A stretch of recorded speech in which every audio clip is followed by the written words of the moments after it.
Good morning, good afternoon, and welcome everybody to the event 2030 Agenda from Global Emergencies to Solution at the regional level, at the margins of the 2020 High-Level Political Forum on Sustainable Development.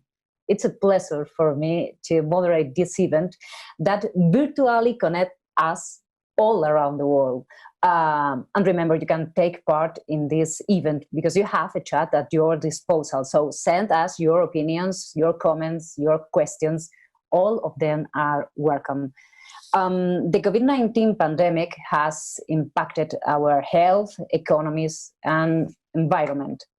The time for action to implement the targets of the Sustainable Development Goals is now taking off in an entirely different context that we expected.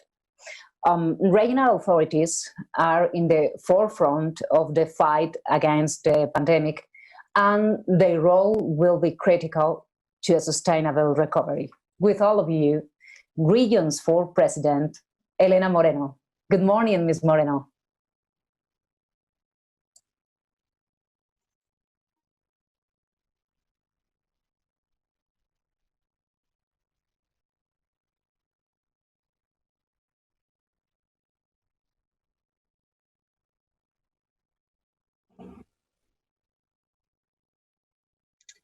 A ver, buenas tardes. Hi, good afternoon. Okay, everything is activated by now. Hi everyone, ladies and gentlemen, good afternoon, good morning. Here we are in all the continents, each of us at its time. It's a great pleasure and honor for me as recently appointed president of the Region 4 to welcome you to this event. And I think that more than ever, this is a totally necessary event. It's totally necessary to talk about the Agenda 2030 and how to go from these global emergencies to the solutions at the regional level. I think that all of you know us, but for those of you who do not know us, this community est le fruit de notre engagement en faveur de la coopération internationale, de la solidarité entre gouvernements régionaux et l'action territoriale pour faire face aux crises globales actuelles, dont, entre autres, la grave crise de la COVID-19. Nous sommes dans un processus de réflexion aujourd'hui à partir des apprentissages que nous laisse la pandémie. Mais nous sommes aussi à un moment très important concernant une issue durable de la crise. Et un scénario postérieur à cette expérience ne doit en aucun cas être une marche en arrière, un recul. Il faut que nous utilisions cette pandémie comme une espèce de toboggan pour travailler dans la transformation sociale, technologique, environnementale, dans le contexte de l'agenda 2030.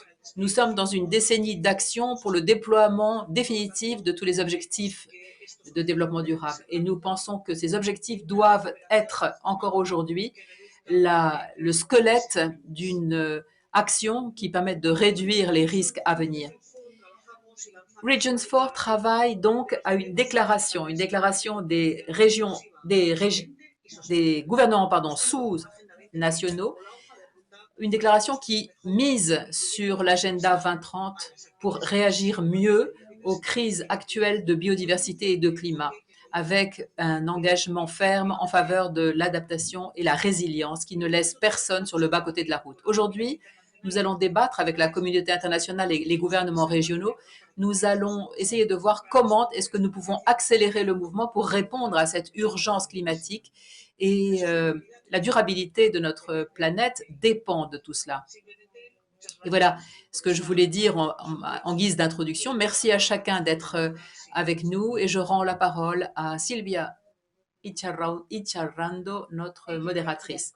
Merci Madame la Présidente, merci pour votre enthousiasme, merci pour les messages que vous avez lancés, sur lesquels nous reviendrons dans les discussions de cet après-midi.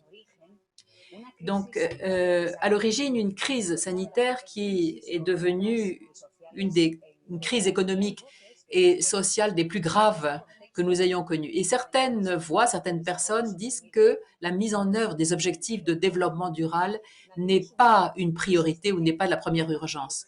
Mais les Nations Unies disent que non seulement elles sont urgentes, mais ils sont même, ces objectifs de développement durable, une espèce de levier qui permettrait de reconstruire notre société dans une perspective d'égalité, de justice et de durabilité. Donc, merci à tous nos intervenants, merci à nos amis du panel, de l'Union européenne, des Nations unies et du gouvernement. Nous passons donc, par exemple, la parole à Madame Lotta Tatinen. Bonsoir, bonjour à tous. C'est un plaisir pour moi que de participer à cet événement organisé par Regions 4 en connexion avec le Forum de développement durable au plus haut niveau. Comme nous le savons tous, cette année est une année marquée par un phénomène extraordinaire, avec ce fond, en toile de fond, la pandémie de la COVID qui a fauché la vie de milliers de personnes. Certaines malades continuent à souffrir de cette maladie et de ses effets. Nous avons constaté aussi que l'impact était terriblement violent sur la vie des différents pays, sur l'économie, et que tout cela met en danger le processus d'atteinte des objectifs de développement durable. Dans le cadre de mes services, nous travaillons à des réponses qui permettent de réagir à cette situation. Et nous savons que nous avons besoin d'objectifs, de nouveaux objectifs fixés à moyen long terme pour éviter de revenir aux échecs précédents. Il y a donc une série d'initiatives qui ont été mises en œuvre au sein des différentes populations sur lesquelles nous travaillons. Cela s'est fait, mais nous savons qu'il nous faut trouver d'autres actions au niveau local, régional et national. Nous avons 3 priorités stratégiques qui sont particulièrement importantes du fait de la réaction et de la réponse que nous devons trouver pour la récupération économique et sociale. Il faut au moins retrouver le progrès passé pour éradiquer les pandémies et les processus d'appauvrissement que nous constatons. Il faut que nous trouvions des actions dans ce sens. Et il faut non seulement que nous éradiquions ces pertes au niveau de la biosphère et au niveau de l'appauvrissement naturel, mais il faut que nous affrontions ce défi aussi dans une perspective d'avenir. Il faut aussi accélérer l'adoption de services de qualité au niveau universel et des services de qualité, de services comme l'éducation, la santé, le revenu minimum, le revenu de base, l'accès à l'eau, l'hygiène, la propreté de l'énergie, Internet, des services donc qui doivent être accessibles à dans tous les continents. Et Internet est aujourd'hui un élément majeur. Il faut aussi retourner ou inverser le cours de la dégradation de la nature. Dès l'origine de la pandémie, on a constaté une perte de biodiversité. Et nous voyons que cela a eu bien sûr des effets sur le ralentissement de la mise en œuvre des objectifs que nous avions adoptés. La pandémie est aussi un défi important et nous voyons qu'en ce moment, ce qu'il faut que nous fassions, c'est essayer de retourner la situation, de renverser la situation. Nous en sommes à une période historique cruciale. Il faut que nous remettions de ce choc qu'a été la pandémie, mais il faut aussi que nous nous assurions de nous situer à un niveau stratégique au niveau universel pour que nos actions soient concluantes et portent leurs fruits. Et dans le cadre de l'agenda 2030, nos pays vont devoir investir plus de 20 trillions de dollars USA pour pouvoir inverser les effets du Covid. Et il faut pour cela que les gouvernements nous prêtent main forte il faut qu'ils fassent des investissements récurrents dans les secteurs affectés. Et il est évident que les gouvernements locaux, les gouvernements régionaux que nous représentons, leurs autorités, leurs élus ont un rôle majeur à jouer pour la mise en œuvre de ces actions, en faisant toujours très attention que personne ne soit laissé sur le bas-côté de la route. Aujourd'hui, nous voyons que ces ODD, ces objectifs de développement durable, qui parfois sont perçus comme une surcharge imposée par les gouvernements de l'État doivent être appuyés et soutenus par des politiques régionales et locales. Et nous pensons qu'il faut créer des comités spécifiques, allouer des budgets à la lutte contre la pandémie et contre les effets de la COVID. Nous n'allons néanmoins pas abandonner les objectifs de l'agenda 2030. Au contraire, nous allons les mettre en œuvre aux différents niveaux de gouvernement, avec les acteurs sociaux impliqués. Et je pense que ce sont ces objectifs de développement durable qui vont nous permettre d'avancer. Je finirai en disant que nous devons accroître nos ambitions et entreprendre des actions spécifiques qui permettent de mettre en œuvre et d'atteindre ces objectifs. Et je voudrais profiter de l'occasion pour vous inviter à vous inscrire et à inscrire vos actions d'accélération des objectifs de développement durable de les inscrire sur notre site web sdg.un.org. Sur notre site, vous verrez qu'il y a plusieurs gouvernements, différents gouvernements, y ont inscrit les actions qu'ils ont entreprises pour accélérer le développement durable et pour les différentes actions qui vont dans ce sens, qui permettront d'éviter ou d'épancher les effets nocifs de cette pandémie. Bon après-midi de réflexion à tous.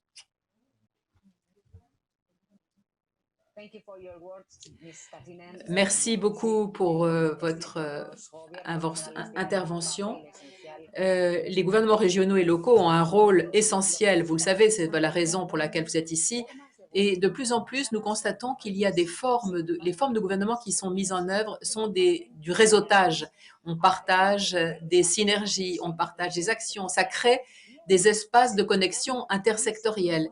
Et le réseautage permet de promouvoir la participation active des citoyens en gestion publique. Dans le monde actuel, les actions individuelles et unilatérales ne peuvent pas affronter les défis très complexes du développement. Donc, le programme des Nations Unies pour le développement aspire au contraire à favoriser ces réseautages. Bienvenue donc, je souhaite la bienvenue au coordinateur de Monsieur représentant de l'ONU pour les projets de coordination et projets consacrés à ces objectifs.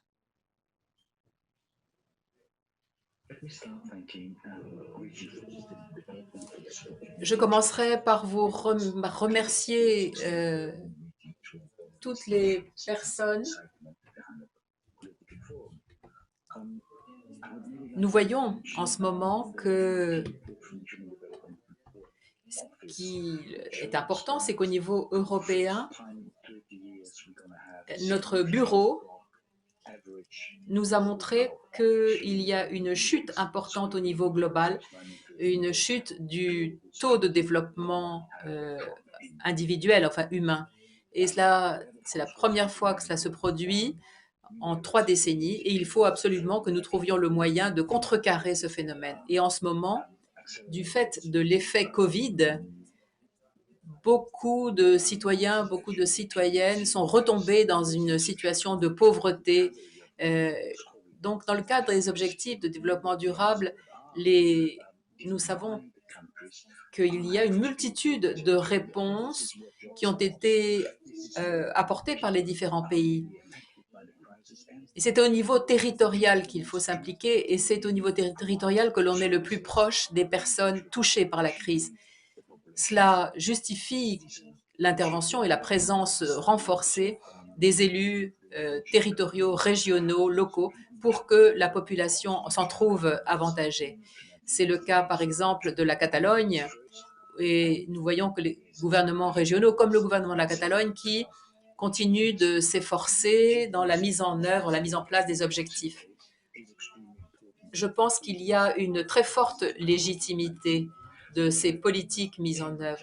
Et c'est, à mon avis, d'une importance capitale pour apporter une réponse à cette crise. Nous voyons que les gouvernements régionaux et les gouvernements locaux sont des gouvernements qui ont entre les mains ou à leur portée les mesures nécessaires qui auront un effet efficace. et qui apporteront une réponse sociale cohérente et cohésionnée. Et cela est essentiel dans cette crise de la Covid, pardon. Donc nous avons besoin de politiques régionales, de politiques infranationales. Celles sont absolument nécessaires, absolument urgentes. Et nous voyons que la participation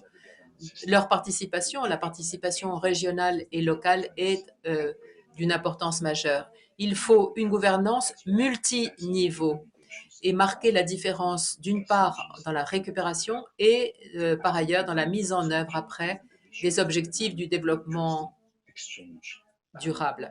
Merci de m'avoir donné l'opportunité de participer à cet échange dont je suis sûre qu'il va être très intéressant et avec l'audience, avec le public. Merci.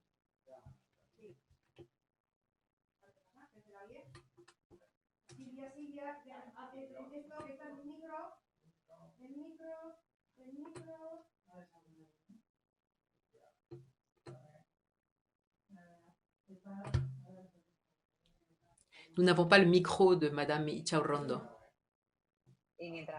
Voilà. Donc, nous allons activer les caméras, nous allons activer les micros, nous allons commencer le débat, disais-je. Madame la Présidente Elena Moreno est toujours parmi nous.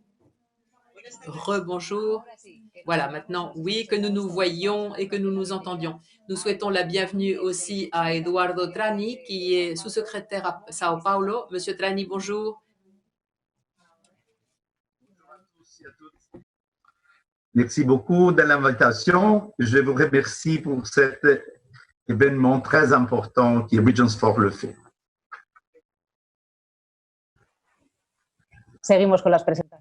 Nous continuons les présentations des différents panélistes qui vont prendre part à ce débat.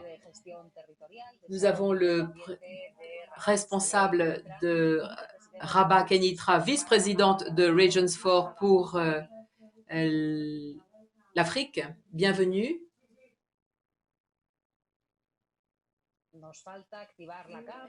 Nous manque Madame Saïdi doit activer sa caméra et son micro. Je continue. Alphonse Roblom est le ministre du Développement des îles Åland. Bonjour, Monsieur Roblom. Bonjour à tous. Sergio Graf Moreno est le secrétaire pour l'environnement de Jalisco. Il est vice-président de Regions 4 pour l'Amérique. Bonjour, monsieur le vice-président. Bonjour à tous. Merci pour cette invitation. Et Itziar Gómez est ministre régional pour le développement rural et l'environnement du gouvernement de la Navarre. Bonjour à tous et à toutes, et je veux moi aussi exprimer ma reconnaissance pour l'invitation qui nous a été faite à partager les expériences des gouvernements régionaux et locaux à un moment d'intérêt majeur et mondial pour des problèmes qui nous occupent tous. Pere Aragonès, qui est vice-président et ministre régional de l'économie et des finances du gouvernement régional de la Catalogne, est avec nous. Monsieur Aragonès. Bonjour à tous. Merci de nous avoir invités à faire partie de ce panel. Nous pensons que cela va être une discussion extrêmement intéressante car tous les gouvernements, toutes les autorités qui participent sommes tous confrontés aux mêmes défis. Et je pense que c'est l'occasion de partager nos préoccupations pour ces problèmes qui sont de plus en plus qui nous posent des challenges. Vous voyez par exemple qu'en Catalogne, le port du masque est obligatoire. Donc merci beaucoup de nous avoir invités. Et avant de commencer le débat, nous aimerions excuser les panélistes qui ne pouvaient pas être là. C'est Jaco Pérez, le préfet d'Azuay, le vice-conseiller aussi de l'industrie du Pays Basque et Rafael Cataneo pour l'environnement dans la région de Lombardie. Avant de commencer la discussion, la question majeure, bien sûr, et première, est comment est-ce que la Covid vous a affecté? Comment, Madame Moreno, au Pays Basque? Je pense que c'est un fléau international, c'est une pandémie qui nous touche tous et au premier chef dans le domaine de la santé. Mais chez nous, au Pays Basque, en Euskadi, 25% du PIB vient de l'industrie. Et là où nous souffrons le plus, là où les conséquences sont les plus dures du point de vue économique, c'est dans le secteur industriel. Et il faut tenir compte du fait aussi que le gros des entreprises, la masse des entreprises qui travaillent en Euskadi sont précisément des petites et moyennes entreprises, ce qui fait que l'impact est encore plus grave, plus lourd, puisque ce sont des PME qui ont un nombre réduit de travailleurs. Pour nous, donc, le souci majeur, la préoccupation, c'est la récupération de l'industrie, la récupération de l'économie. Je vais juste ébaucher deux idées et on pourra revenir. C'est que la pandémie a mis sur la table aussi le modèle de l'assistance sanitaire, le modèle sanitaire et hospitalier, le modèle sanitaire.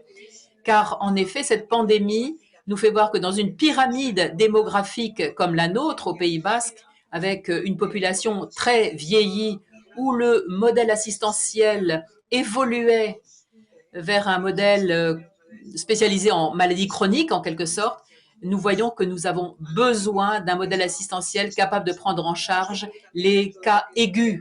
Donc, je pense que le modèle assistentiel, le modèle de santé, le modèle socio-sanitaire doit être revu.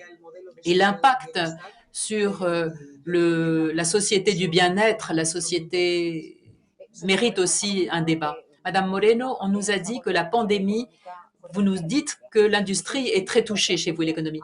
Est-ce que vous avez des mesures de soutien à l'industrie? Oui, nous avons mobilisé, je crois qu'à la sortie de la crise, le débouché de la crise, je pense que le rôle public va être très important. Et là, nous avons un grand débat. Nous sommes, vous savez, au Pays Basque à 2 jours des élections régionales, mais je pense que le secteur public, la capacité d'endettement, de dette, va être très important pour qu'il n'y ait pas de raccourcissement budgétaire, enfin de réduction budgétaire. Et il va falloir que nous voyions dans quelle situation nous nous trouvons. Et partant de cette situation du secteur public, partons d'un diagnostic, nous verrons comment nous allons accompagner l'industrie dans cette récupération. Mais j'aimerais aussi mettre sur la table le fait que cette pandémie qui nous est tombée dessus du jour au lendemain, qui n'a pas prévenu, qui n'a pas permis d'adopter des mesures en amont, mais j'aimerais souligner que ce sont les personnes les moins favorisées qui ont le plus souffert, les personnes qui ont un salaire d'économie au noir ou des situations précaires et toute l'énorme masse de travailleurs indépendants, ce qu'on appelle en Espagne des autonomes. Donc, il va falloir prendre des mesures un peu dans tous les sens, pas simplement en faveur de l'industrie, qui est très important pour nous, mais aussi des actions en faveur des PME, des indépendants, de la santé, etc. Je vais vous demander très vite, Madame Moreno, si on peut revitaliser l'industrie dans une perspective verte, enfin écologique. Mais bon, je vais d'abord m'adresser à la Catalogne. La Catalogne a dû reconfiner une de ses provinces et M. Aragonès est certainement préoccupé, comme tout le monde, parce que la situation sanitaire est préoccupante. Et est-ce que ça touche les objectifs de développement durable ou est-ce que ça vous oblige à les mettre dans un tiroir? Non, pas du tout. Nous n'avons pas mis les ODD dans un tiroir. On essaye de faire les deux choses en même temps. D'un côté, gérer la récupération de l'espace social, la récupération économique et en même temps gérer et nous occuper des petites clusters de Covid qui sont très localisés, par exemple dans la province de Segria, dans le pays de Segria, vers laquelle nous avons tourné toutes les ressources nécessaires. Au gouvernement de Catalogne, au gouvernement de la Generalitat, nous sommes très conscients du fait que le débouché, l'issue est au contraire garanti par les objectifs, les ODD. Déjà pour l'objectif 2030 qu'on a adopté, qu'on a approuvé il y a 1 an, nous l'avons réaffirmé quand nous avons voté les budgets du gouvernement catalan qui se fondent précisément sur les axes des ODD, des objectifs de développement durable, et par conséquent, les ODD restent tout à fait d'actualité. Et le plan de réactivation économique que nous allons adopter à la fin du mois va aussi dans l'esprit et dans l'axe des ODD. Donc, nous n'allons pas les mettre dans un tiroir. Au contraire, nous allons les mettre au cœur de nos politiques, car les origines d'une grande partie des conséquences que l'on constate de point de vue économique, social et environnemental de la COVID-19 et par conséquent les solutions qu'on va trouver tournent autour des ODD, des objectifs de développement durable. Nous ne pouvons pas, nous ne devons pas les abandonner et au contraire les mettre au cœur de. Monsieur Aragonès, dans cette époque de pandémie où il va falloir déclencher énormément de ressources financières pour d'abord juguler le problème sanitaire, qui est-ce qui veille à la mise en œuvre réelle des actions? Qui est-ce qui surveille que pas un seul centime ne soit dévié de leur objectif? Qui est-ce qui surveille? C'est le gouvernement, car l'engagement de notre gouvernement est très clair. Qui est-ce qui surveille? C'est ensuite la société civile, car la société civile catalane est extrêmement bien organisée. Elle est structurée en organisation très puissante. La société civile est donc impliquée dans cet accord national de la Catalogne, ce qu'on appelle le grand accord en faveur des objectifs de développement durable.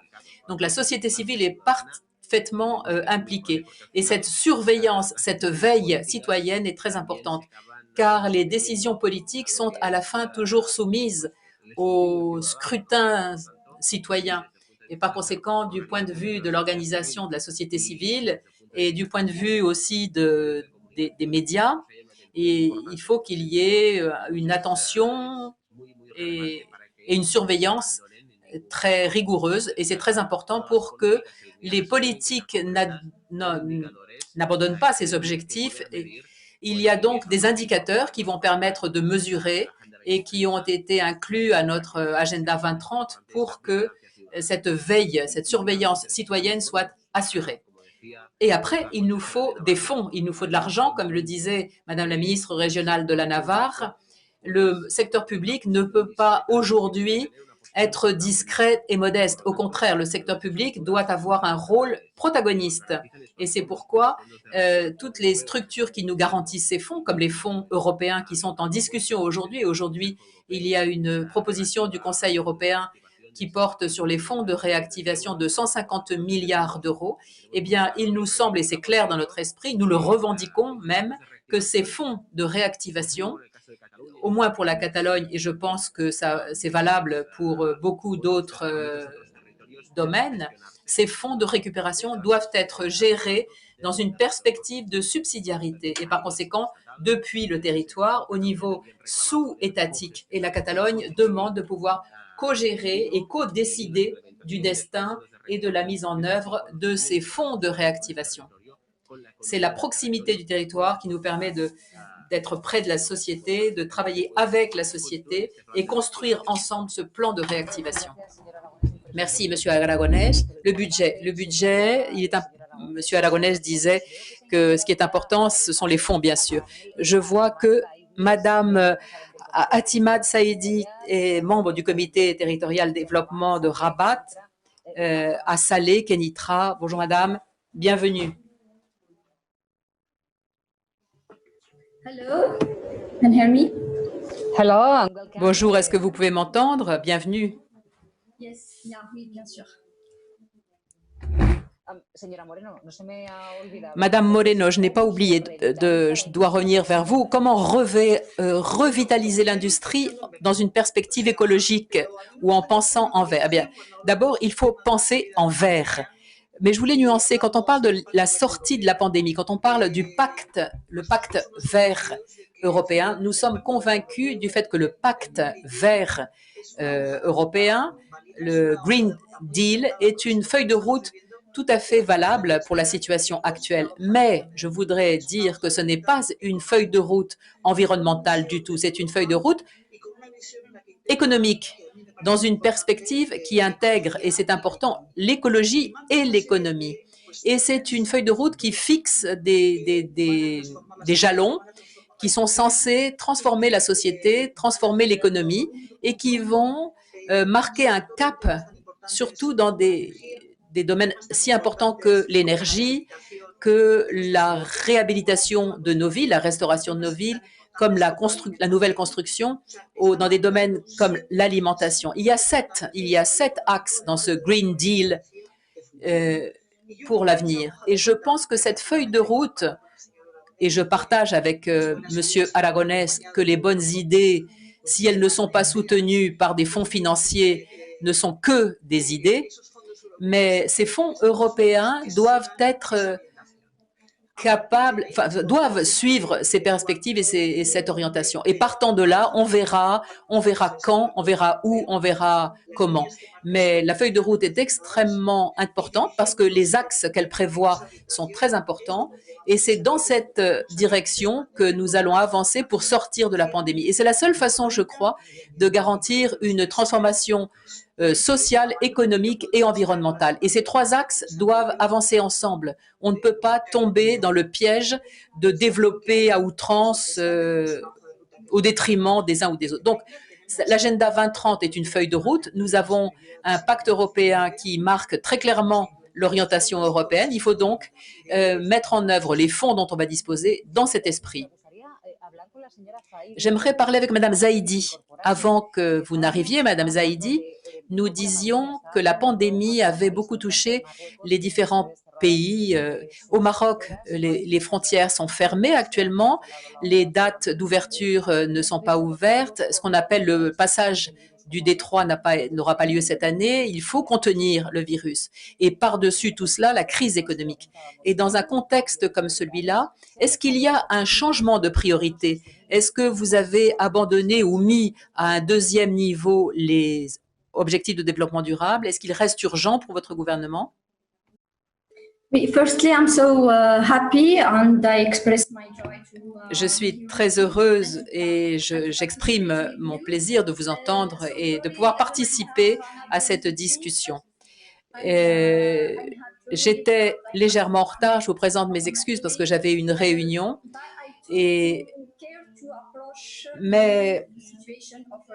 je voudrais me centrer sur la situation telle que nous la connaissons au Maroc et ici, ce que nous avons constaté à la vice-présidence de Rabat. En ce moment, au Maroc,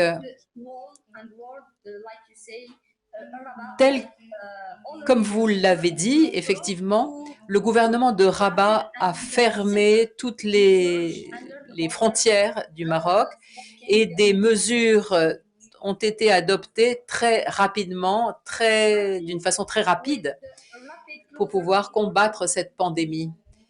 Nous avons fermé les frontières le plus vite possible. Nous avons limité les mouvements.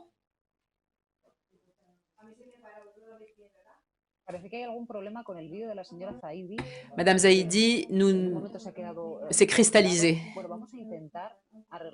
On va essayer de récupérer la connexion avec le Maroc, mais je vais m'adresser à Monsieur Roblom. Nous parlons des objectifs de développement durable qui doivent être intégrés dans nos plans économiques. Comment le faire? Comment s'assurer que pas un centime n'est dévié de ces objectifs? Et est-ce qu'on va pouvoir préserver ce que nous avons réussi à obtenir jusqu'à maintenant?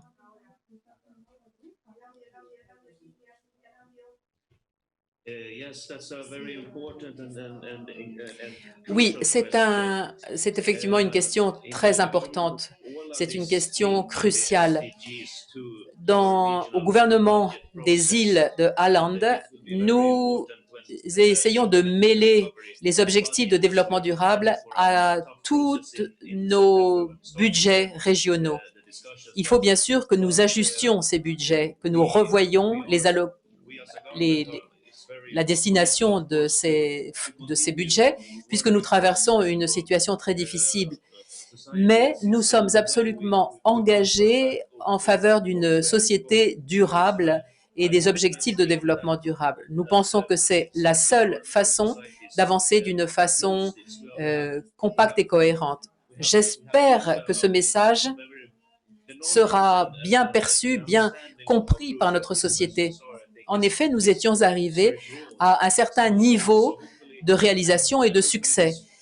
Aujourd'hui, comment réagir? La question que vous posez est difficile. Aujourd'hui, espérons que nous allons être capables de mêler, de marier les objectifs de développement durable et la reprise économique. Monsieur Krasnitcher, comment travaillez-vous en réseau? Quel réseau avez-vous créé? Est-ce que c'est une bonne voie de travailler à différents niveaux pour essayer d'avancer selon les compétences de chaque région avec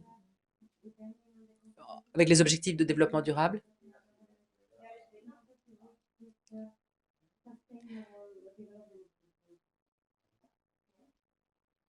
Je ne sais pas.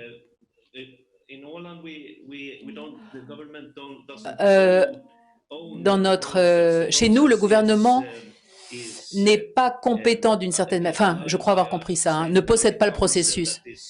C'est un processus qui est catalysé par une série de conseils de durabilité. Et ces conseils ou comités de durabilité sont composés de différents membres des différents secteurs de la société, comme des ONG, les différents secteurs et les représentants sociaux. Et les représentants de la société sont très variés selon les comités et les conseils. C'est un processus intéressant et très important parce que c'est un processus qui permet d'aller du bas vers le haut, de la société vers les prises de décision, et ça permet d'intégrer tout le monde aux réflexions. Et au mois de juin, ce conseil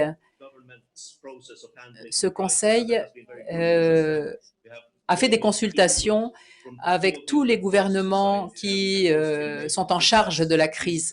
Ça a été très intéressant parce que nous recevons des inputs de tous les représentants sociaux pour aborder la crise. Je pense que le résultat va être très positif.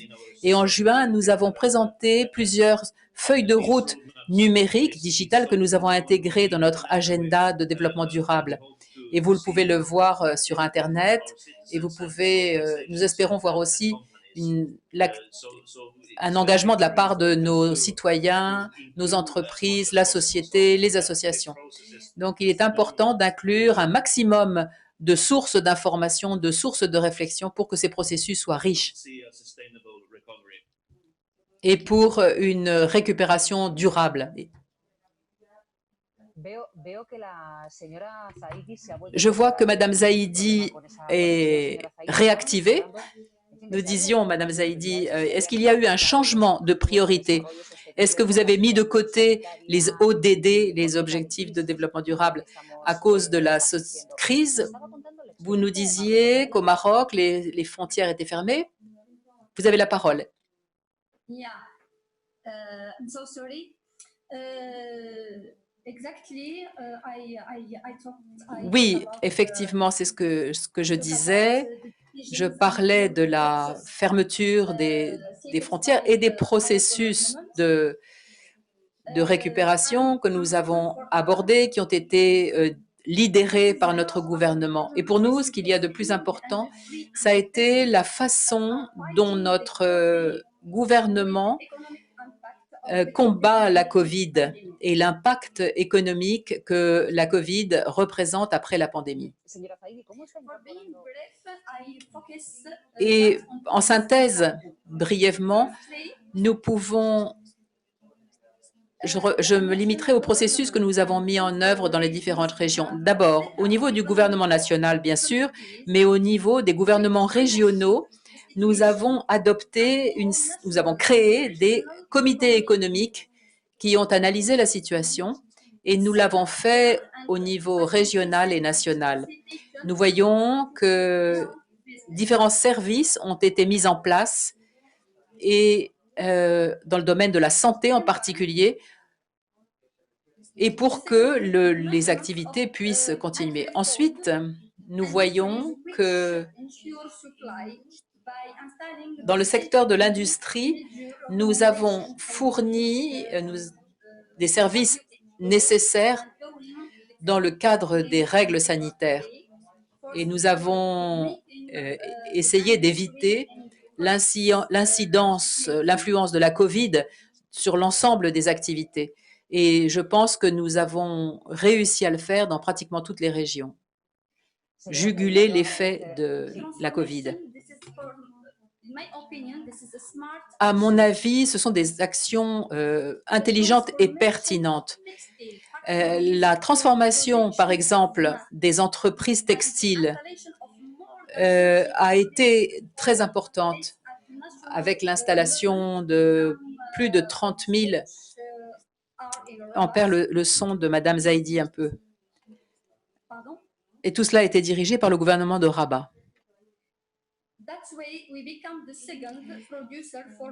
Et cela a fait de nous le deuxième producteur textile du monde grâce aux mesures qui ont été mises en place par le gouvernement national en l'occurrence. Par ailleurs, nous encourageons toutes les industries nationales à intégrer dans leur processus les objectifs de développement durable et à réduire l'empreinte carbone dans leur production. Et nous sommes prêts, nous sommes aujourd'hui à même de continuer à utiliser les énergies renouvelables dans notre plan industriel. Merci, Madame Zaidi, merci pour votre participation. Madame Zaidi ne peut pas. Je suis très heureuse d'avoir pu être avec vous un petit moment et je suis sûre que nous allons avoir d'autres opportunités de débattre et de nous retrouver.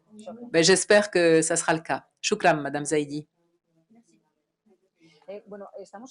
Bien, nous parlons des ODD et Monsieur Graff, les ODD comme des éléments que l'on essaye d'intégrer à nos budgets, à nos devis, à notre politique, à notre vie. Et si les ODD étaient une partie de la solution, un élément de la solution, comme le disait Monsieur Pérez, Madame Moreno, ce sont peut-être eux la solution, les ODD. Eh bien, au Mexique, à Jalisco, par exemple, le plan national met au cœur de toutes les politiques les ODD. Donc, toute action qui vise la récupération devront les prendre en compte, ces objectifs de développement durable. Mais ça n'est pas facile. Sur le papier supporte tout. Le papier supporte tout, mais après, le traduire en action, ça n'est pas si simple. Établir des outils de politique publique avec un financement, c'est plus compliqué. C'est là que se trouve le défi. Une pandémie comme celle-ci qui touche les personnes, comme ça a été dit tout à l'heure, les plus défavorisées, eh bien, cela met les États nationaux, dans des pays comme le Mexique où il y a un système subsidiaire où la plupart des ressources fiscales sont captées par la fédération nationale qui, elle, ensuite renvoie l'argent vers les fédérations. Il faut qu'il y ait des instruments multiniveaux qui permettent une bonne distribution. Et la situation des États est donc difficile. Et nous avons lancé une action, j'ai entendu, très prématurée, très précoce, parce que notre système hospitalier était insuffisant. Et il a fallu qu'on ferme très tôt parce que nous avons la deuxième ville la plus grande du pays, qui a plus de 5 millions d'habitants, pour une population de 8 millions dans l'État, et nous avons dû mettre en place une action de fermeture précoce pour nous préparer, et ce qui nous a permis de contrôler la mortalité. Nous sommes un des États les plus peuplés, vous le savez. Et en revanche, aujourd'hui, en pleine croissance de la pandémie, on ne peut plus verrouiller l'économie. On est arrivé à un moment où on ne peut plus fermer l'économie. Et comme nous manquons d'outils, Elena disait qu'il n'y a pas encore d'outils européens qui permettent d'aider les États à cette récupération d'une façon ordonnée. Et donc, il faut que l'on prenne nos propres ressources ou qu'on passe par des emprunts. Et ce que nous avons essayé de faire, c'est que tous ces endettements ou tous ces emprunts destinés à la réactivation économique soient mariés à des objectifs de durabilité pour l'industrie et pour retourner l'impact alimentaire et enfin pour aider les sociétés les plus défavorisées.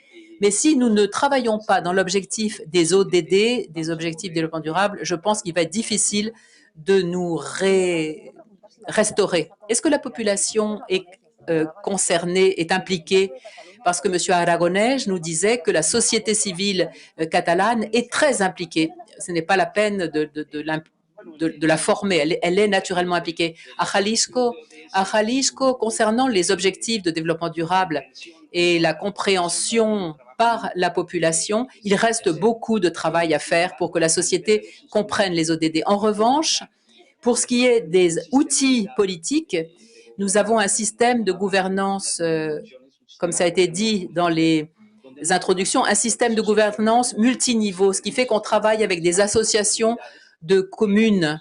Et Jalisco est le seul État au Mexique qui a cette formule, et nous avons ce qu'on appelle 10 syndicats de communes, enfin associations de communes, qui permet d'adopter des politiques environnementales articulées avec la production, surtout dans le milieu rural, et qui vont permettre la réactivation, sans accélérer les processus de déforestation, par exemple. Et ça nous permet de travailler au niveau du gouvernement étatique, mais aussi avec les gouvernements municipaux et locaux. Nous sommes connectés, il y a 25 pays. On dirait que cette conversation, mais c'est la magie du virtuel, on a l'impression d'être très proches les uns des autres, alors qu'en réalité, nous sommes aux quatre coins du monde et nous sommes en plus connectés avec des assistants et des participants de 25 pays du monde qui nous envoient des questions, des commentaires à travers le chat du système. Et un de ces assistants, disait qu'il avait été triste d'entendre aujourd'hui que ce qu'on appelle les baleines des Basques disparaissaient. Les baleines que les marins basques allaient pêcher, eh bien, il paraît que ces baleines se sentent menacées et s'éloignent des mers basques. D'abord parce que l'eau se réchauffait, et donc mais malheureusement, elles meurent parce qu'elles sont attrapées dans les filets qui sont jetés, et c'est une mort terrible pour elles puisqu'elles sont emmêlées dans ces réseaux et elles agonisent pendant des mois. Donc, dans cette pandémie, est-ce qu'on oublie, à cause de cette pandémie, est-ce qu'on oublie la lutte contre le changement climatique? Madame Gomez. Pas du tout, je pense qu'au contraire. Au contraire, si nous regardons cette expérience, on voit que la santé des personnes, la santé publique ou la santé collective et la santé individuelle, la santé sociale est liée à la santé du planète. Et l'action en faveur du changement climatique qui demande un engagement permanent, que nous avons assumé cet engagement. Et je pense que la pandémie n'a fait qu'accélérer cette nécessité, et on a vu que les deux menaces qui touchent la société, c'est d'une part le changement climatique et après la COVID-19 qui demande des mécanismes communs, à savoir un leadership courageux et un leadership coopératif, comme ça a été dit au début.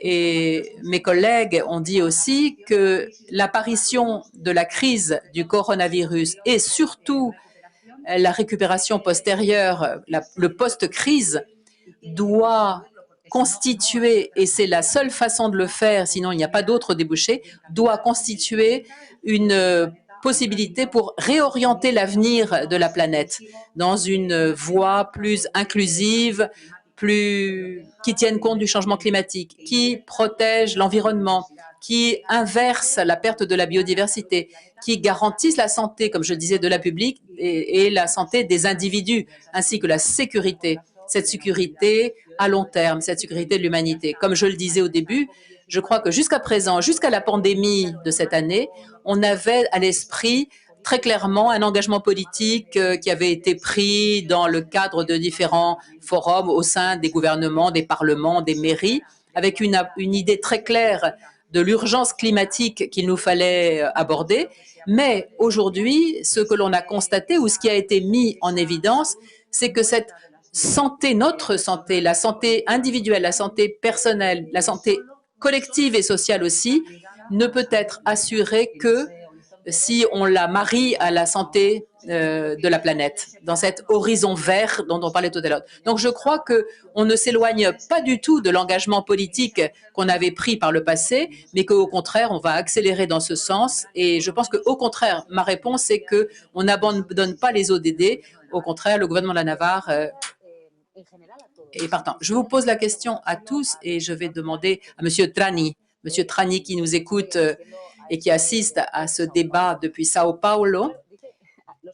Les assistants nous disent, ils voient que nous, ici qui parlons, les panélistes, nous sommes convaincus que les ODD sont absolument compatibles avec la lutte contre le Covid. Sinon, non seulement ça, mais sinon qu'en plus, ils peuvent permettre de revitaliser la société à l'avenir.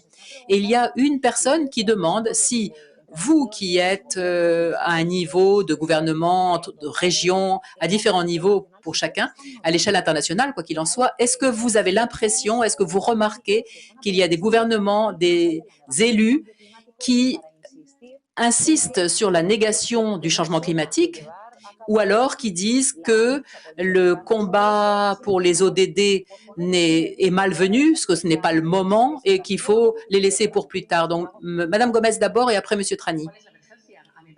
Quelle est l'urgence? Moi, j'aimerais demander à qui avance dans ce négationnisme, quelle est l'urgence? Qu'est-ce que si on nie si on refuse le changement climatique ou on le nie, qu'est-ce qu'on met devant? Qu'est-ce qu'on a comme priorité? Pour moi, c'est très difficile, mais évidemment que nous sommes convaincus et ça étonne nos auditeurs, mais non, nous sommes convaincus et nous savons où nous en sommes et nous savons que c'est la seule voie possible.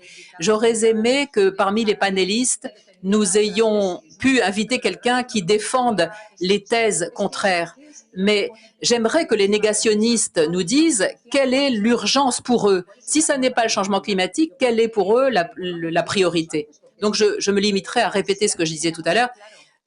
Si, par le passé, avant la COVID, nous avions l'urgence climatique dans nos priorités pour le monde entier, aujourd'hui, ce n'est pas que une urgence pour la planète, c'est aujourd'hui une urgence pour chacun d'entre nous, chacun des personnes.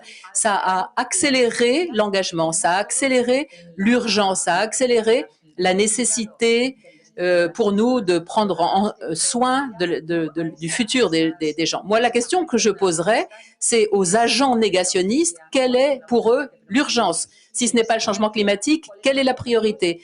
Et dans leurs urgences et leurs priorités, quelles sont les actions? Alors que moi, je pense qu'il y a... Bon, j'ai posé la question et je vois que tout le monde veut intervenir. Mais Monsieur Trani, d'abord, vous, qu'est-ce que vous en pensez? Est-ce que les négationnistes sont renforcés? Bonjour à tous. Pour commencer, je suis très, très content d'être ici avec vous. Le débat, ça réchauffe. Et je crois que la première question du négationnisme au Brésil. Bon, tout d'abord, le Brésil a un pays à 220 millions d'habitants, si grand. Moi, je représente l'État régional à São Paulo, que comme État régional, c'est un pays, 42 millions d'habitants. Et moi, je dirais que la discussion du négationnisme du changement climatique au Brésil n'est pas un débat partout.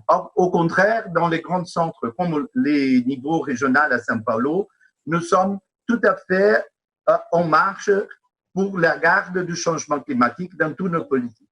Il y a un débat plus large, je crois, au monde en général, qui ça répond aussi dans le cadre du Brésil, mais qui, je ne crois pas que c'est ça le plus important. C'est qu'il y a au Brésil aujourd'hui, c'est une grande discussion à cause de la déforestation, de l'Amazonie et d'autres questions plus fortes de l'environnement. Mais je crois que, au contraire, les États régionaux comme São Paulo, nous menons des politiques assez importantes.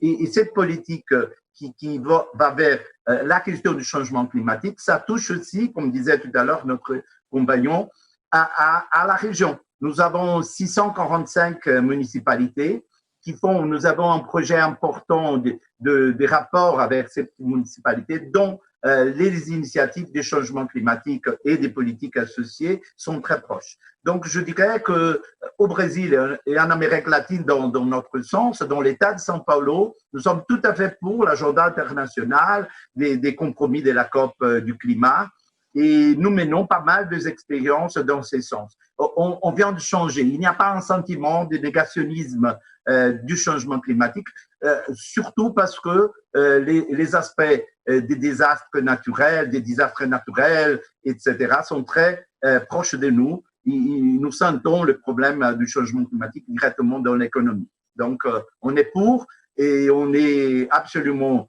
comme agent politique, un agent très important pour faire des associations avec les municipalités. Moi, je dirais qu'on est dans le bon sens et il y a un mouvement pro la question du changement climatique dans l'État de São Paulo, je dirais. Bien sûr, il y a un débat national qu'il faut en discuter, même sur d'autres sujets, mais comme l'État, c'est un État-nation, nous sommes très forts et on est très préoccupés par cette question. Merci, Monsieur Trani. Madame Moreno, vous aviez l'air de vouloir intervenir. Concernant le négationnisme, effectivement, je n'aimerais pas que nous ayons un négationnisme au sein de Regions 4. On le mettrait à la porte très vite. Mais j'aimerais soulever une question qui nous préoccupe, c'est que l'agenda 2030, les ODD, sont difficiles à expliquer aux citoyens. Ils sont très difficiles à intégrer dans nos politiques parce qu'ils sont très entremêlés et l'administration publique a des compartiments très étanches et donc ils sont difficiles à mettre en place. Et il faut, au sein des gouvernements, faire un gros effort pour réussir à intégrer les ODD dans les politiques et dans les budgets. Ça n'est pas facile.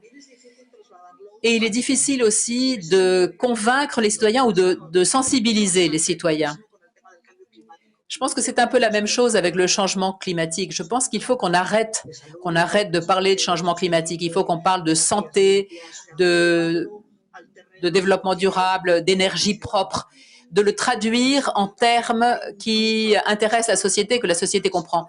On a parlé de l'importance du secteur public pour la récupération post-crise, pour la récupération de la biodiversité, mais il faut que l'on parle aussi de l'importance de la transformation sociale et des agents sociaux et comment les acteurs sociaux doivent faire pour que le mouvement ne soit pas du haut vers le bas, mais aussi du bas vers le haut. Et on le constate en Europe. On voit ce qui se passe en Allemagne, on voit ce qui vient de se passer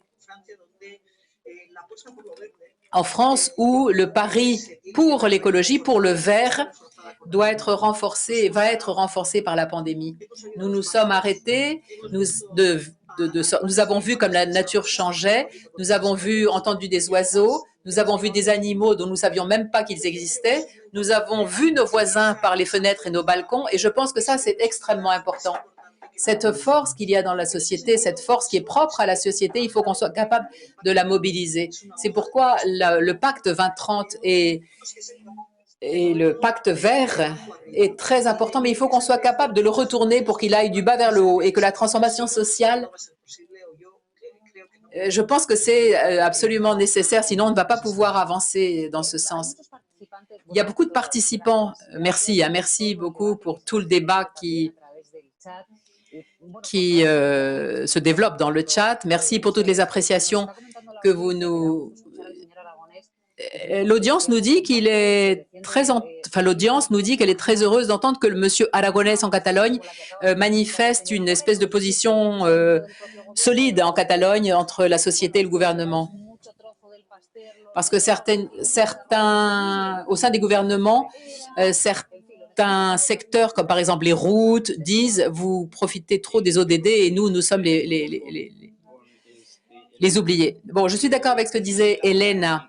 Il est difficile de trouver aujourd'hui une croissance, un renforcement du négationnisme. Aujourd'hui, même au Mexique où il y a une confédération nationale de gouverneurs, de tous les gouvernements étatiques et avec les commissions, il y a une commission de gouverneurs pour les ODD. Et une des commissions, il y a une commission des gouverneurs sur les ressources naturelles, ressources en eau et changement climatique. Et c'est dans cette commission et c'est Jalisco qui préside cette commission qui a fait une déclaration signée par tous les gouverneurs du pays qui manifestent leur engagement pour la décarbonisation et que ça se traduise dans les budgets. Et nous avons aussi un élément très important en matière de conservation de la biodiversité. Cela nous permet aux gouvernements nationaux d'avoir le support des institutions ou les institutions qui sont en charge de la politique environnementale. Ça nous permet d'avoir un support, un soutien politique public qui nous permettent de mettre en place ces actions de réactivation de politiques pour une croissance économique plus verte. Et cela a dérivé sur des alliances, des réseaux de 14 gouvernements étatiques face à une décision du gouvernement fédéral qui voulait arrêter le développement des énergies renouvelables. Et donc, nous avons fait une position très forte et nous avons réussi à arrêter ce processus. Je crois que les gouvernements sous-nationaux, nous sommes très conscients, car c'est nous qui vivons dans nos chairs, dans les réactions de la population. Le gouvernement municipal, c'est celui qui est le plus près des citoyens. Et si nous ne sommes pas capables, en alliance avec le gouvernement étatique, si nous ne sommes pas capables de transmettre leurs préoccupations, comme disait Elena, il va être très difficile de sensibiliser la société et faire que le mouvement aille du bas vers le haut. Donc, je crois que nous sommes à un moment crucial, extrêmement important, où il faut consolider avec les gouvernements sous-nationaux cette espèce d'échafaudage qui va des accords internationaux jusqu'à l'action locale. C'est un échafaudage qui est difficile à monter, qui est difficile à articuler, cette articulation entre l'international, le national et le local. Monsieur Graff, nous recevons plein de questions qui vont dans ce sens et nous allons entendre la voix de l'OCDE. Mais Monsieur Pedro Aragonés nous demandait la parole. Monsieur Aragonés? Il y a un élément qui est fondamental pour moi ici, c'est qu'il faut éviter la différence ou la distinction entre réactivation économique et l'assomption des politiques de changement climatique. Je crois que le concept clé, c'est un concept de transition juste. Par exemple, à un moment où le PIB en Europe va tomber à environ 10%, ça va être la même, le chiffre, le pourcentage va être le même en Catalogne. Mais donc, le besoin, l'urgence de réactivation de l'économie est partout le même. Mais le coût de cette réactivation de l'économie ne peut pas se faire, ça ne peut pas être au détriment du combat contre le changement climatique. On ne peut pas faire marche arrière. Par exemple, des politiques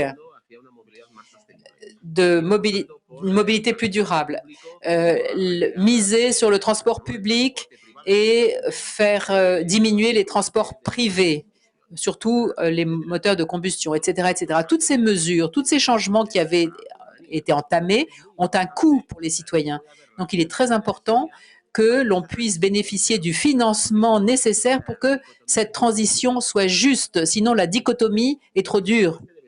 Ça ne peut pas être opposé, réactivation économique et lutte contre le changement climatique. Et dans le plan de réactivation que nous allons présenter au mois de juillet, un plan de réactivation qui a plusieurs axes, il y a un axe qui est le développement de projets spécifiques. Et pour les projets spécifiques, un critère d'évaluation que nous allons appliquer, le critère d'évaluation pour la sélection, va être le respect ou pas des ODD, des objectifs de développement durable. Donc, tous les nouveaux projets, donc j'insiste sur un concept, mon concept qui est celui de transition juste. On ne peut pas choisir entre prospérité économique ou prospérité environnementale. Non, il faut mélanger les deux. Il faut une transition juste avec un financement nécessaire pour que tous les secteurs sociaux. Monsieur Trani, on va vous poser une question. Monsieur Trani et Monsieur Roblom, pensez-y. La question qu'on nous pose est la suivante. Comment peut-on avancer ensemble dans l'agenda 2030 au niveau des régions, alors que le mandat officiel relève, ne répondez pas tout de suite, relève des États nationaux. Réfléchissez un peu, on va entendre l'OCDE d'abord, mais comment les États nationaux peuvent-ils mettre en œuvre les objectifs de développement durable. Est-ce qu'ils y arrivent? Est-ce qu'ils n'y arrivent pas? Est-ce que c'est quantifiable? Est-ce qu'ils le font? Est-ce qu'ils doivent le faire?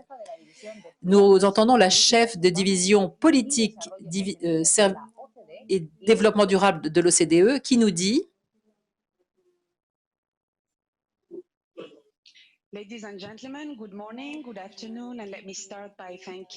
bonjour mesdames, bonjour messieurs, merci à madame Elena Moreno, merci à Regions 4 et Développement durable qui nous donne l'opportunité de partager avec vous certains des messages qui émanent du travail que nous avons réalisé à l'OCDE dans une approche, dans une perspective territoriale sur ces objectifs de développement territorial. Je voudrais souligner deux messages qui, à mon sens, sont importants pour les débats que vous menez dans la réunion de cet après-midi. Nous avons vu dans le monde qu'il y a de plus en plus de régions qui appliquent les ODD comme un outil politique et pas comme des objectifs à mettre en œuvre réellement dans le respect de l'agenda. Et il y a par ailleurs des États nationaux qui se sont engagés auprès des Nations Unies et nous voyons qu'ils font un travail très fiable. On constate aussi qu'il y a beaucoup de gouvernements qui, au niveau national, utilisent ces objectifs comme une espèce de cadre pour repenser depuis la base leur budget, la façon dont ils vont utiliser ces budgets, dont ils vont fixer les priorités des investissements, surtout dans cette époque post-Covid. Nous avons le plaisir de travailler avec des régions comme les Flandres en Belgique, Cordoba au Mexique, une région du Panama, qui ont adapté leur politique aux ODD. Et au sud du Danemark aussi, il y a d'autres régions qui ont formulé de nouvelles stratégies qui sont profondément ancrées dans les objectifs de développement durable. Ma deuxième réflexion, c'est qu'il faut favoriser la mesure étatique de tout. Il faut qu'on prenne des indications qui permettent de mesurer les régions, les villes, la distance entre elles. C'est beaucoup plus qu'arriver à 65%. Si on ne travaille pas comme cela et si on continue à faire confiance exclusivement aux moyennes nationales, il va y avoir des disparités dans les différentes régions par rapport à l'obtention des ODD. Il faut donc qu'on prenne des mesures granulaires, il me semble avoir entendu. Nous savons qu'il y a une série d'outils qui permettent de mesurer cette distance entre les villes, entre les régions, entre les villes et les régions dans les pays de l'OCDE. Et c'est important, cette mesure, parce que ça change les réalités. Et nous avons vu qu'il y a beaucoup de régions qui n'ont pas réussi à atteindre les valeurs escomptées, les valeurs espérées dans le contexte des ODD, au niveau, par exemple, du développement durable, au niveau de la réduction de la pollution de l'air, la réduction, dans le contexte de la consommation responsable, etc. Donc, il nous faut continuer à travailler au sein de l'OCDE. Et nous le faisons avec vous, j'espère, pour que tout cela devienne des outils d'avenir qui assurent de meilleures politiques et des vies meilleures pour tous. Merci, Madame Armouche. Monsieur Roblom, est-ce qu'il y a des inégalités dans l'application des ODD? Est-ce qu'on a quantifié, est-ce que l'on doit quantifier et par-dessus tout, comment peut-on avancer à l'échelle des régions alors que le mandat de l'agenda 2030 relève de la compétence des États-nations?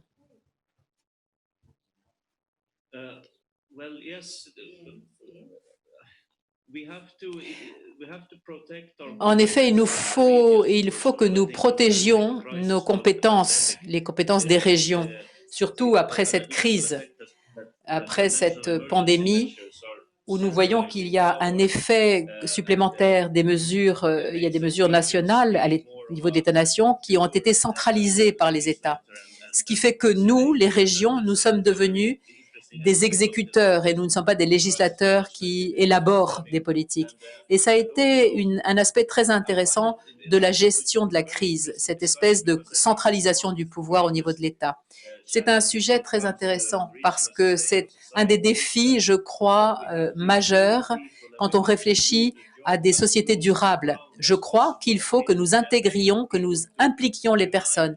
Il faut que nous travaillions le plus près du terrain possible pour que les gens se sentent intégrés, impliqués. Il faut que nous les associons à tous les processus et je crois que c'est absolument urgent et inévitable. Sinon, les citoyens vont finir par se désintéresser et ce que nous ferons ne les intéressera pas. Il faut donc que nous soyons capables d'assumer nos compétences, d'assumer nos responsabilités de région. Parce que parfois, nous sommes dans un monde que j'appelle parfois le monde où la responsabilité relève toujours de quelqu'un d'autre, d'un tiers. Pourquoi faire quelque chose? Pourquoi allons-nous faire quelque chose, nous, alors que le reste du monde ne fait rien? Pourquoi est-ce que nous devons attendre que l'Union européenne fasse quelque chose alors que nos États ne font rien? Donc, je pense qu'il faut revoir tout ça et c'est une de nos priorités pour nous, les responsables politiques qui sommes politiques à l'échelle régionale. Il faut que nous sensibilisions la société. Je passerai la parole à Madame Gomez, mais d'abord Monsieur Trani. Monsieur Trani. Oui, je suis content de contribuer pour cette discussion. Au Brésil, la question fédérative est assez importante. C'est les niveaux national, les niveaux régional et les niveaux locaux. La question, il y a un comité national des ODS au niveau gouvernemental fédéral, mais il faut bien tenir en compte que toujours cette politique n'a pas été menée dans les différents niveaux. São Paulo, comme je vous l'ai dit, comme un État-nation, un grand État, on a réussi en 2019 à mettre les ODD dans les plans stratégiques pluriannuels. C'est la loi budgétaire de l'État. Donc, les plus grands États, avec la plus grande économie, on a réussi à le faire. Et ce début a été très important, mais je suis sûr qu'il faut le relier à la gouvernance nationale et à la gouvernance locale. De toute façon, on est là dans le plan de la sensibilisation, c'est-à-dire les différents politiques qui se mènent au niveau de l'État régional peuvent maintenant être regardés à côté de ceux qui se mènent dans les budgets, parce que chaque budget de chaque secrétariat a qui suivre les questions mises par les ODD. Donc, on est dans l'expérience de premier plan pluriannuel avec les ODD jusqu'à 2023, et ces plans, ça ira jusqu'à 2030. Et nous prenons en compte en faisant compter les petites municipalités, en face aussi les plans locaux.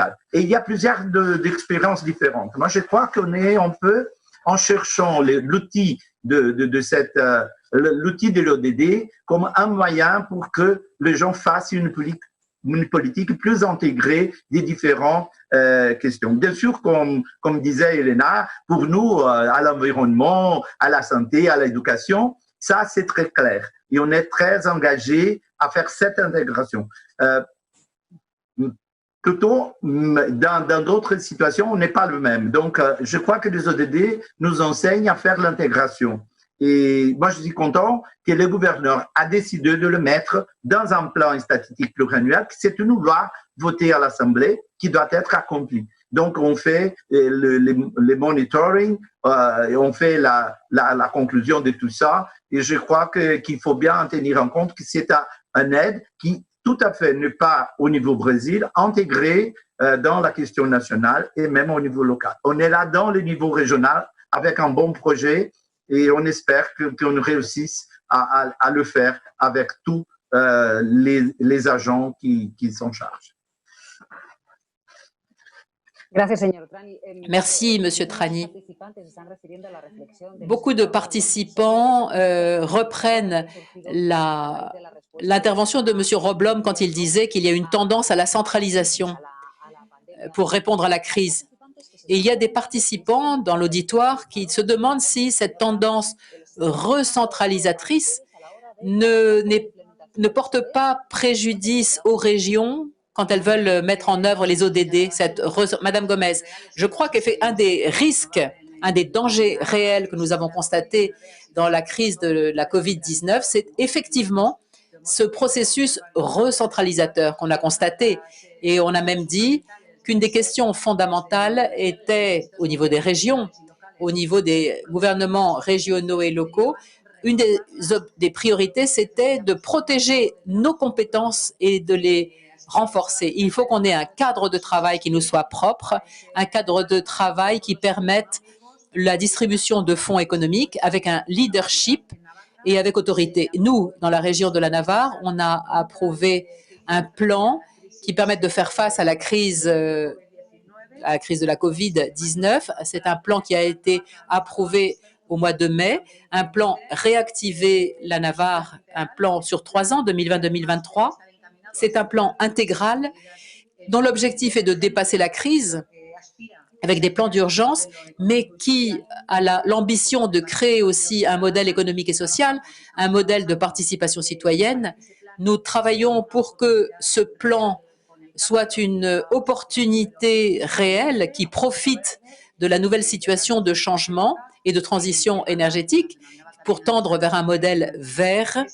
Et ce plan a l'ambition de dépasser la crise, bien sûr, la crise de la COVID-19, mais a pour objectif aussi de créer un nouveau modèle économique et social, un modèle qui permette de nouvelles formules de prospérité, un nouveau système de gouvernance publique aussi, avec de nouveaux leaderships, de nouvelles valeurs et des façons d'agir différentes qui permettent la participation citoyenne et démocratique.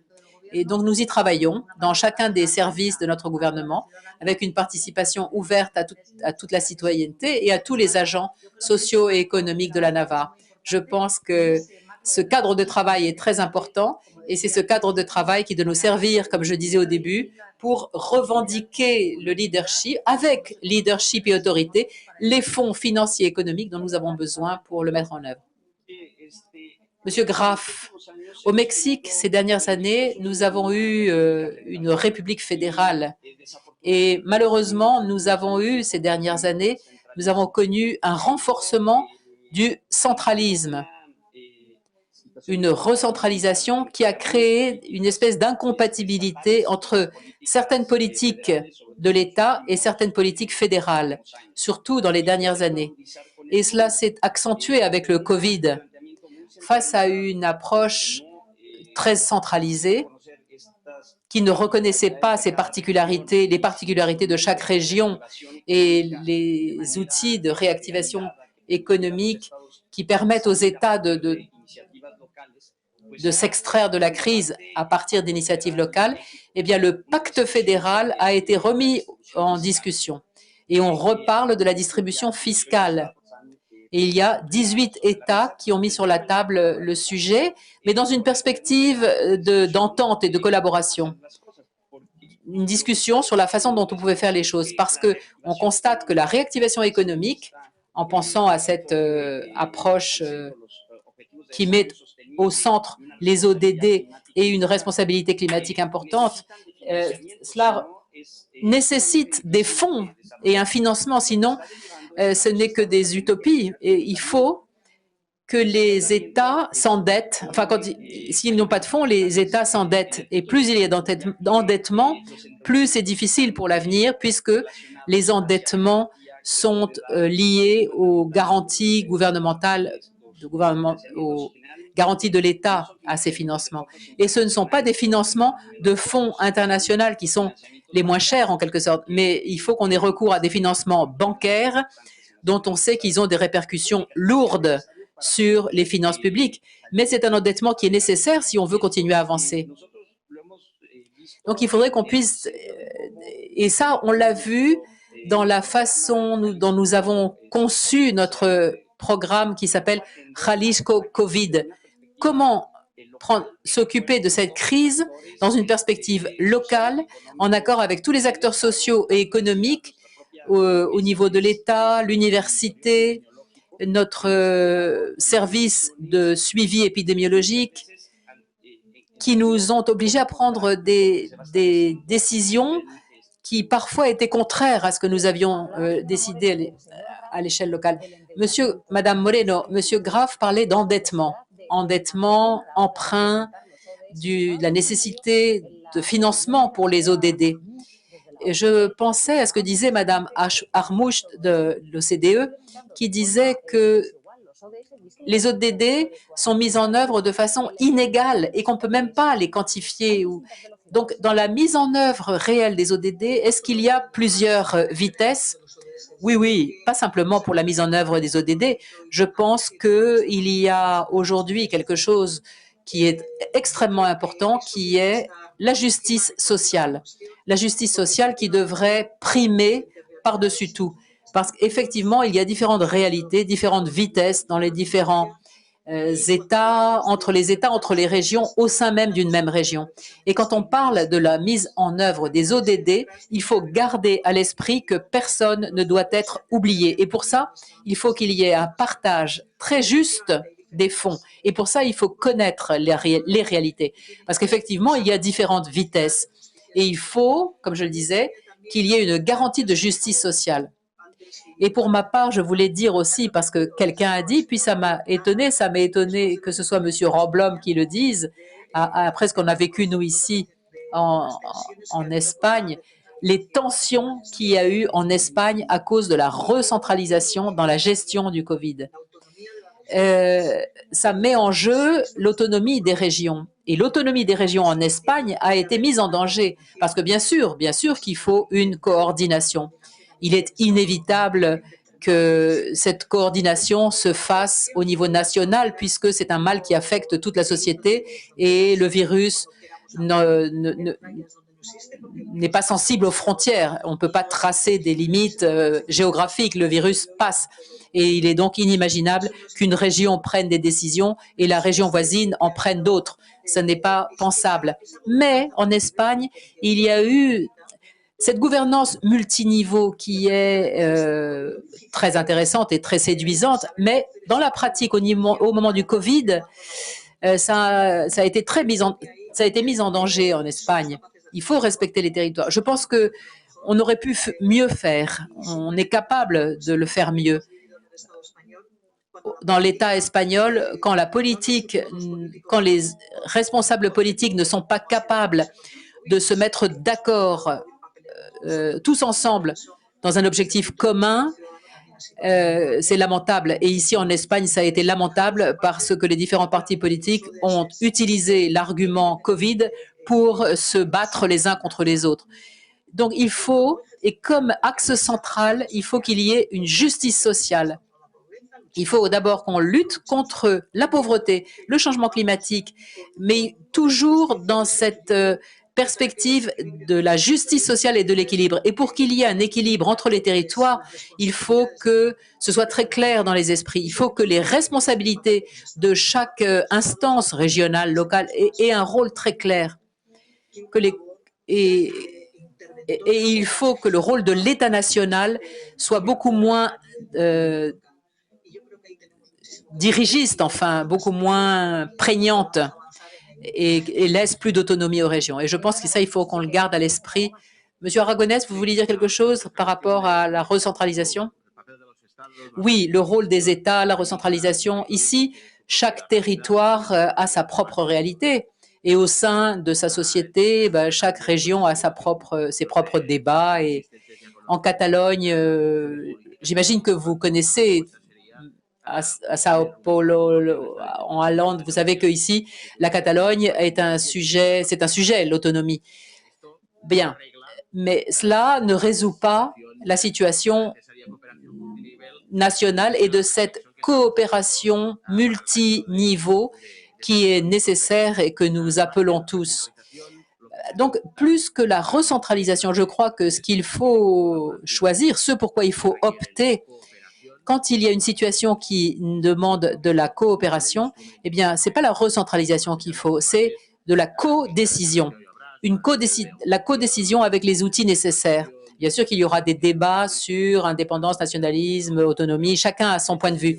Mais je pense que là, dans la situation dans laquelle nous sommes, maintenant qu'on parle de réactivation économique, au moins dans ces pays du monde qui ont dépassé la première vague de la Covid et qui en sont à la phase de réactivation. Et dans ces pays-là, cette réactivation doit pouvoir se faire dans un esprit de codécision. Pour nous, c'est extrêmement important. Et cette codécision doit être guidée aussi ou réapparaître dans les politiques, dans l'esprit Monsieur Trani, vous vouliez parler? Oui, c'est très intéressant ce débat et la différence entre les pays. Justement, je voulais mettre un mot sur ce qui se passait au Brésil au niveau national et régional. Le Brésil, on est 27 régions et les phénomènes de la Covid a montré la débilité de l'État brésilien qui a eu une coupure entre l'État national qui a prôné un négationnisme du Covid et de la santé et de la science pour la santé. Et cet négationnisme a été tellement fort que justement, dès le début, la pandémie du Covid au Brésil a été prise par les États régionaux. Donc, il y a eu un mouvement tout à fait nouveau au Brésil. C'est-à-dire, les 27 gouverneurs d'État se sont organisés parce que comme on n'avait pas de règles à niveau national, soit disons pour les fonds, pour les questions économiques, etc., mais surtout pour des mesures directes qui nécessiteraient d'être prêtes, c'était les États nationaux et c'était les États régionaux.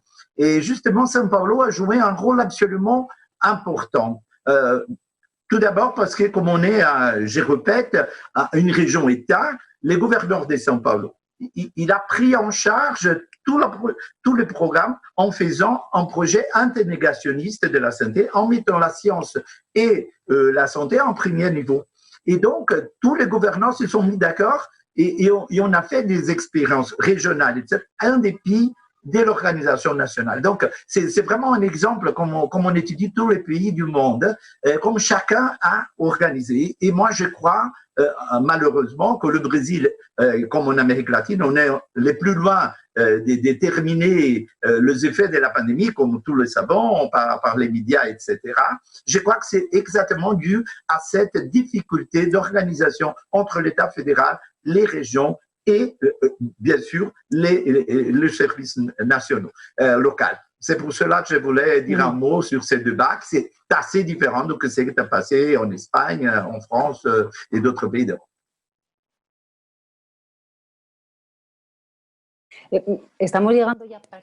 Bien, nous touchons, merci beaucoup Monsieur Trani, nous arrivons pratiquement à la fin de cet événement. Je vais donc vous demander ce que je disais tout à l'heure, une conclusion, une idée, une minute, l'idée que vous aimeriez que nous gardions à l'esprit. C'est Monsieur Roblom qui a évoqué la tendance recentralisatrice ou centralisatrice après la crise de la Covid et l'auditoire nous demande, Monsieur Roblom, est-ce que vous voulez commencer, dire quelque chose?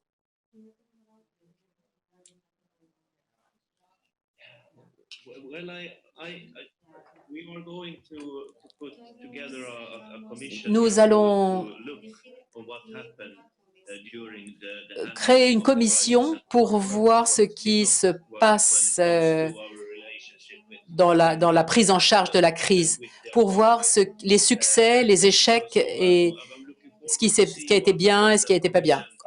Nous, par rapport à la Finlande, notre autonomie et cette commission a commencé à travailler et je suis très curieux de voir les conclusions à laquelle cette commission va arriver. J'aimerais pour ma part souligner le fait qu'il faut garder, et je pense que l'union est importante, la collaboration dans ce sens, il faut... Oh, nous avons perdu... Voilà. Pour qu'il y ait une transition juste, pour que personne ne soit laissé en marge et laissé pour compte, c'est nous les politiques qui sommes les plus proches des individus, les plus proches du territoire, qui devons nous imposer. Il faut que nous assumions nos responsabilités pour travailler avec au plus près de nos citoyens. Bien. Les conclusions, donc. Une idée, je répète, l'idée que vous aimeriez que nous gardions à l'esprit dans ce contexte absolument inattendu dans lequel nous devons appliquer les ODD, dans ce contexte rare de pandémie. Vous avez pour certains parlé des budgets, vous avez parlé du combat pour l'affirmation de ces objectifs, un combat qui ne doit pas diminuer et qui doit au contraire se transformer en un outil, les ODD. Madame Gomez. Micro.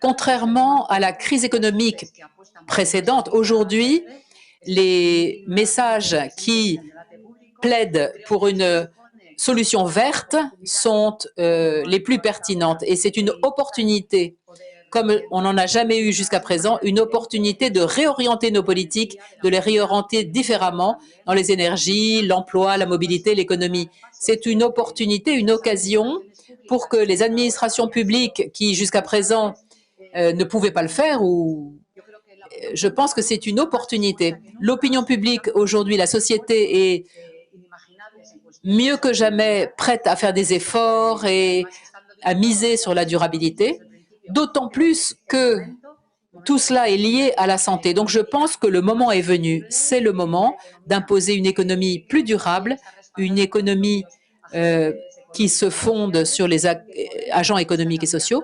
Le modèle est en pleine évolution. Il faut en profiter. Le défi pour nous est de le lidérer à l'échelle publique, enfin dans le domaine du public, faire franchir une étape nouvelle dans la sphère publique et impliquer la société. Je pense que c'est ça notre grand défi en tant qu'élu. Monsieur Graff. Nous sommes confrontés à 3 défis: la pauvreté et l'inégalité, le changement climatique et la perte de biodiversité. Et comme nous avons dit tout à l'heure, il faut que nous trouvions une issue qui soit plus juste, un développement juste. Mais je crois que dans ces 3 défis, il y a quelque chose qu'on a tendance à oublier.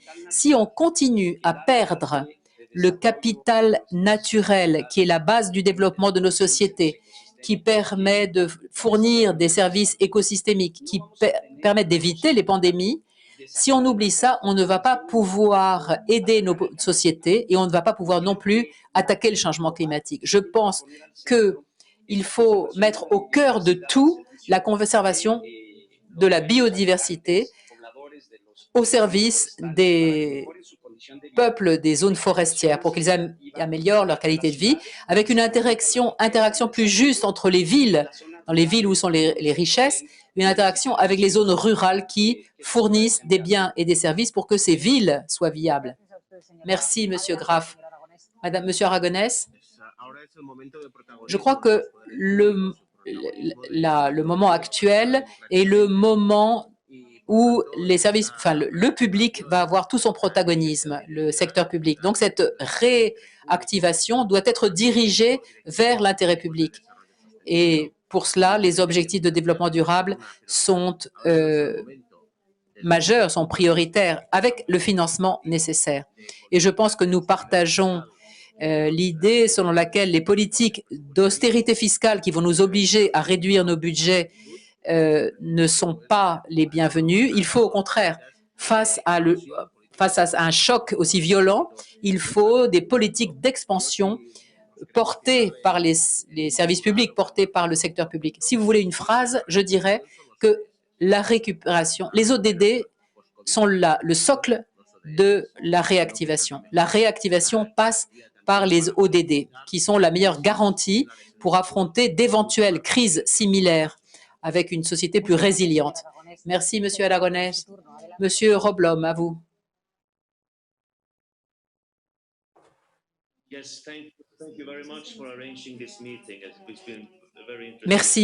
Merci pour cette réunion que j'ai trouvée extrêmement intéressante et il faut que nous continuions à travailler dans le sens que nous avions jusqu'à présent adopté.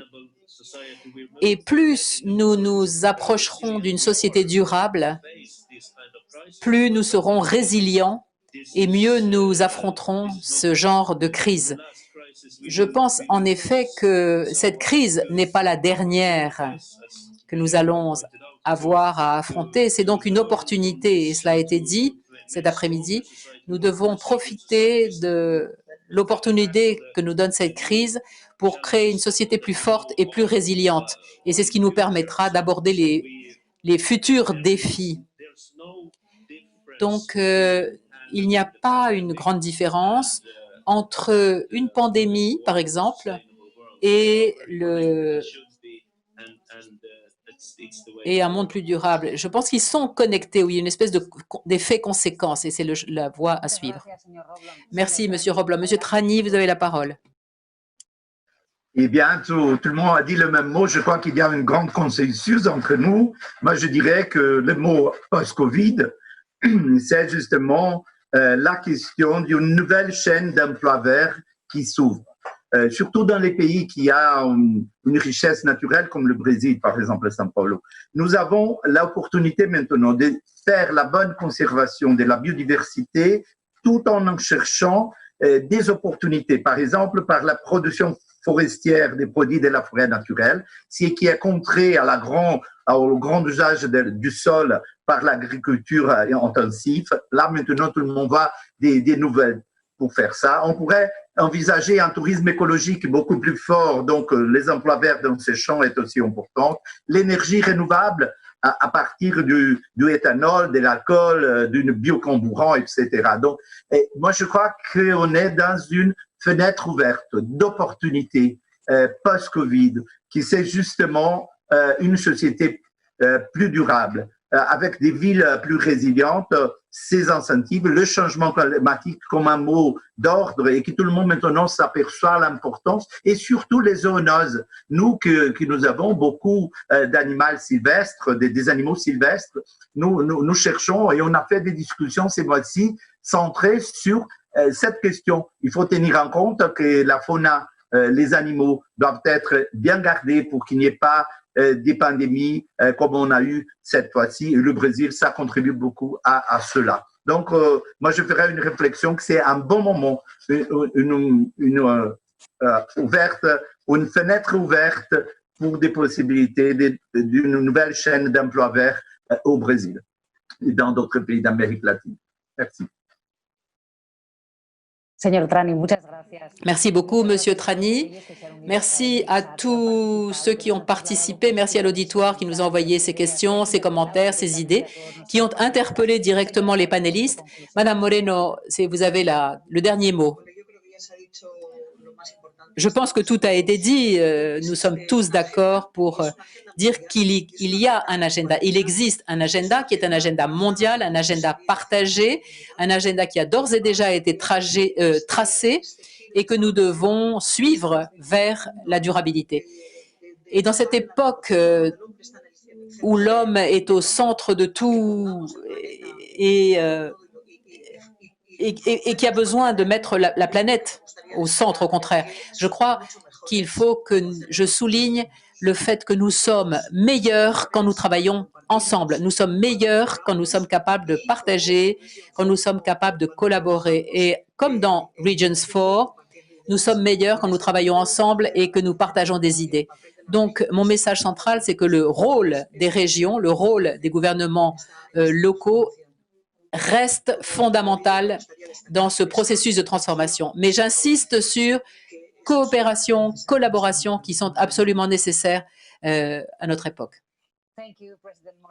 Merci, Madame la Présidente. Merci à tous. Merci d'avoir pris part à cet événement, l'agenda 2030 pour des urgences globales à des solutions locales. Merci. Et ça a été un plaisir, personnellement pour moi, que de modérer ce débat. Et Regions 4 Développement durable continue à travailler